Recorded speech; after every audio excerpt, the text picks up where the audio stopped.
सुन ली होगी, उमर कैद तो सुन हर टीवी पे चल रही है। उमर कोऑर्डिनेटर के ऊपर क्यों पूरी गाज गिरा रहे हैं आप? यहाँ पर हम बहुत सीरियस मुद्दे की बात कर रहे हैं। अब देखिए, मैंने सवाल क्यों पूछा था, बस इसीलिए पूछा था कि इन लोगों का जो ज्ञान है, बेसिक ज्ञान, मैं वो टेस्ट करना चाह रहा था कि बेसिक ज्ञान है ही नहीं है। समस्या ये कि हाँ, मान लिया इन्होंने कि बेसिक ज्ञान, देखिए बेसिक ज्ञान नहीं है, इसीलिए ये लोग कुछ भी इसमें बहस करते हैं कि नहीं ये इधर होना चाहिए, उधर होना चाहिए।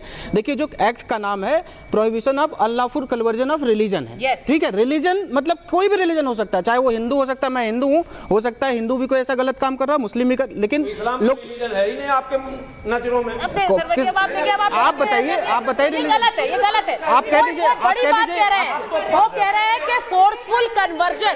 सरवर साहब दोनों जगह होते हैं, वही आज आप मान रहे हैं ना कि इस्लाम रिलीजन। देखिए उन्होंने बड़ी इंपॉर्टेंट बात कही है कि कानून में कहीं भी ये शब्दों का इस्तेमाल नहीं है जिस तरह से आप कह रहे हैं कि देखिए ये लव जिहाद है, ये भगवा ट्रैप है, इसको ऐसे कर दीजिए। वो सिर्फ कानून किसी धर्म में जबरदस्ती या फिर किसी तरह का प्रलोभन देकर आप किसी को भगाकर उसका धर्म परिवर्तन कराकर जबरदस्ती शादी कर रहे हैं, इन सब को लेकर कानून है। मैं सही कह रही हूं? बिल्कुल, इन्हीं सब के लिए है। और बहुत सारे आपने देखा होगा कि उत्तर भारत से लेकर दक्षिण भारत तक आप चाहते हैं कि उनके खिलाफ भी कार्रवाई होनी चाहिए। किनके खिलाफ? घर वापसी करवाना चाहते हैं? घर वापसी, अरे आपकी मर्जी, आप आइए, घर वापसी हम कराएंगे। अगर आप, फिर तो आप भी आ जाइए। अगर आपकी मर्जी है तो मैं अगर जबरदस्ती करा रहा हूँ तब ये गैर कानूनी है।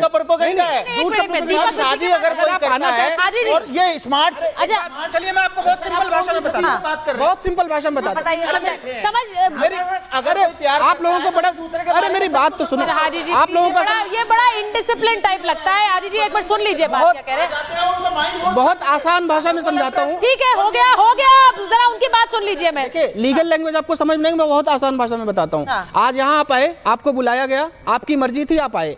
सेम वही है, ये कानून है कि अगर आपकी मर्जी है आप आइए, आपकी मर्जी नहीं है फोर्सफुली यहाँ कोई नहीं बुला सकता। एक और है हाजी जी, गच्चा देकर बुला लो। जैसे आपको बुला लिया, आप कह रहे थे मुझे गच्चा देकर बुला लिया, बताया नहीं टॉपिक, तो ये उसमें भी सजा का प्रावधान है, ये भी बता दो। अगर ये भी बता दो, इस तरीके से अब सुनिए। जब 3 साल 4 साल लोग रहते हैं एक साथ और उस बात में, अच्छा दीपक जी के पास एक बार जा रही हूँ, वो किसी तरीके से जो कहते नहीं है कि हमारे साथ जो है दीपक जी को ले लीजिए, लव जिहाद हो गया।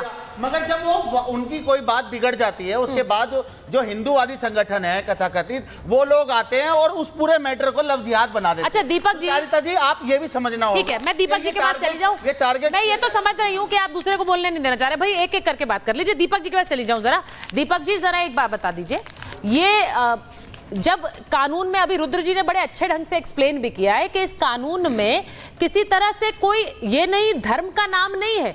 आप किसी को जबरदस्ती करके उसका धर्म परिवर्तन कराते हैं तब उसके ऊपर कार्रवाई की बात है। तो क्यों इसे हिंदू मुस्लिम कह रहे हैं आपके नेता? क्यों अखिलेश जी कह रहे हैं ये बीजेपी वाले हिंदू मुस्लिम करते हैं क्या वाकई? देखिए बहुत आपने बढ़िया बात करी, मैं आपको बताऊँ। देखिए होता क्या है कि एक होता है कि आप सही में कानून लगा रहे हैं, ठीक है ना। एक होता है आप कानून इसलिए ला रहे हैं ताकि आपको उसका राजनीतिक लाभ मिले। अभी स्वरा भास्कर ने शादी करी है बॉम्बे में, सोनाक्षी सिन्हा ने अभी शादी करी है, और इनकी जो एमपी है हेमा मालिनी, उन्होंने खुद जब धर्मेंद्र जी से दूसरी शादी करी थी तो वो नाम चेंज करके करी थी, ये आप लोगों को मालूम ही होगा। तो उनपे मेरा मानना है क्या कार्रवाई करेंगे पहले तो वो बता देंगे लोग। नहीं, तो मैं वही तो कह रही हूँ। कर रहे हैं, आपकी समझ पे मुझे बड़ी शर्म आ रही, हंसी हो रही है। आपको पार्टी ने प्रवक्ता कैसे बना दिया? भाई 3 मामले तो मैंने अभी आपको बता दिया, स्वरा भास्कर का, सोनाक्षी सिन्हा का और हेमा मालिनी जी का। बिल्कुल सही। नहीं एक मिनट, अरे आप एक सेकंड रुकिए ना अंबर। दीपक जी देखिए, मैंने फिर भी शुरुआत में कहा कि आप व्यक्तिगत लोगों पर टिप्पणियां क्यों शुरू कर देते हैं, ये अच्छा नहीं है, पहली बात। दूसरी बात, जो बात अंबर कह रही है कि किसी के साथ जबरदस्ती करके शादी की गई, क्या जबरदस्ती शादी हुई है? पहचान नहीं पता था, जबरदस्ती शादी। अंबर एक सेकंड, अंबर एक मिनट, जबरदस्ती शादी नहीं है। मैं भी देखिए, मैं तो आपसे सहमत हूँ। देखिए मैं तो आपसे सहमत हूँ। आप जानबूझ के, मैं तो ये कह रहा हूँ कि जो आपसे दिल मिलकर शादियां हो रही हैं, उसमें दिक्कत क्या है? 2 धर्मों को बांटने की कोशिश। मैं तो ये कह रहा हूँ प्यार का मसला है जो आपस में मिलके शादी कर रहे हैं, उसमें दिक्कत क्या है? नहीं तो इसमें उसमें कोई दिक्कत ही नहीं। सजा इस पर है ही नहीं ना दीपक जी। दीपक जी आप समझ नहीं रहे हैं। और सोनाक्षी सिन्हा जी नहीं दीपक जी अभी मुझे लगता है फिर से आप लोगों को रुद्र जी ने जो समझाया है उसको समझना चाहिए। ये इतना मुश्किल नहीं है समझने का। कानून नहीं है, प्यार में धोखे के खिलाफ कानून। अब सर्वर जी देखिए कानून है, बस आपको समझ आ गया। हमको सब समझ में आ गई, हम सबका रूपांतर भी करके देख रहे हैं। ठीक है, इंग्लिश में रिलीजन लिखते हैं, हिंदी में मतांतर लिखते हैं। मत पंथ पथांतर मतांतर तोड़ मतोड़ के हिंदी का भी कवाड़ा कर दिया लोगों ने। अब मैं एक बार मैं राकेश जी के पास जाऊं। एक बार राकेश जी, यहाँ पर एक सवाल पूछा गया कि बहुत से लोग घर वापसी के खिलाफ एक मुहिम चलाते हैं, यानी वो सीधे कह रहे हैं कि उन लोगों को इस्लाम से हिंदू धर्म में कन्वर्ट करने की एक मुहिम चलाई जाती है, उनके खिलाफ भी कोई एक्शन लीजिए, वो ये पूछ रहे हैं। बताइए राकेश जी।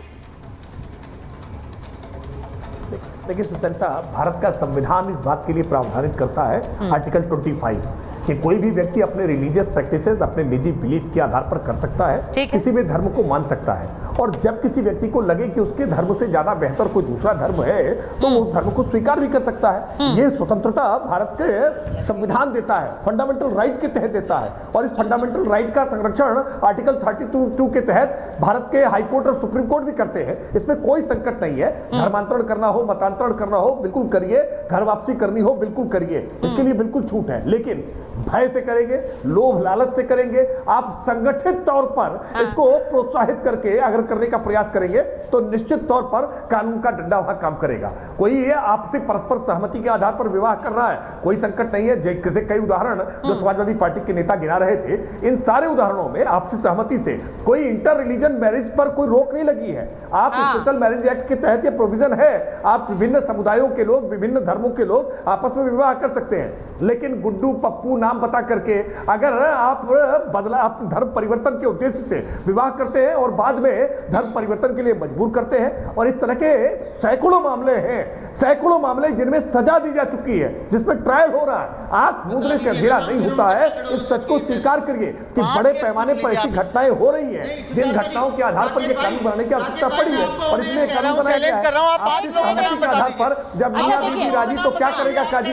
कोई अंतर जहाँ पर जो भगवा लव ट्रैप के तहत जो घर वापसी कराई जा रही है, उन पर तो आप कुछ नहीं बोलते। चलिए वो नहीं बता रहे, आप बताइए।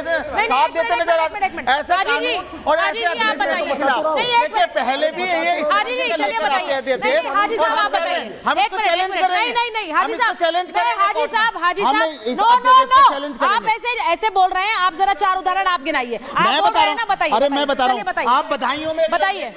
नहीं एक लड़की मुस्लिम वाली बात नहीं होती। बताइए जरा कौन से उदाहरण है। परिवर्तन कराया भगवा लव ट्रैप के तहत 1000 मामले हैं। आप 1000 हाजी साहब जब अवधेश जी बता रहे हैं तो वो नाम लेकर बता रहे हैं। आप नाम लेकर एक नहीं बता पा रहे। बदायूं में एक लड़की, बंगाल में एक, ऐसे नहीं होता सर। इनकी बातें